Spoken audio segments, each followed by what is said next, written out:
Եկեք միասին պատրաստենք ու փորձենք պանրային բուլդակ։ Մեզ պետք է գալու բուլդակը, կաթսա ու ջուր։ Սովորական դաշերակներ պատրաստելու ժամանակ վերցնում ենք արդեն եռացրած ջուրը, ավելացնում ենք դաշերակի վրա, բայց այս պարագայում ջուրը տաքացնում ենք ու դրանից հետո ավելացնելու ենք լապշան։ Եկեք բացենք։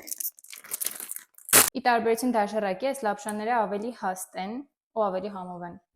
Ներսում կա երկու սոուս, այս կծու սոուսն է, իսկ այս պանրային սոուսն է։ Իրականում առաջին անգամ բուլդակ փորձելուց այս սոուսը շատ քիչ էի ավելացրել ու դա էլ էր ինձ համար շատ կծու, բայց վերջին շրջանում շատ եմ կերել այս բուլդակներից ու հարմարվել եմ կծվածությանը, մի անգամ նույնիսկ ամբողջ եմ ավելացրել։ Ու սկսել է այս սոուսի համը ինձ շատ դուր գալ։ Հիմա սպասում ենք, որ լապշան պատրաստ լինի, որ ջուրը թափենք, որովհետև այս լապշաները առանց ջուր են ուտում։ Մեր լապշան, ինչպես տեսնում եք, արդեն պատրաստ է։ Ջուրը թափեմ ու ավելացնենք սոուսները։ Հիմա ավելացնում ենք սոուսները։ Այս անգամ ամբողջը չեմ ավելացնելու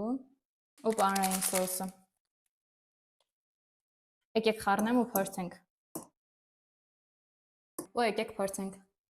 Շատ համով է, կծվի սիրահարների համար հաստատ խորհուրդ կտամ գնելու փորձել, բայց ինձ ամեն դեպքում ամենաշատը դուր է եկել կարբոնարայի համովը։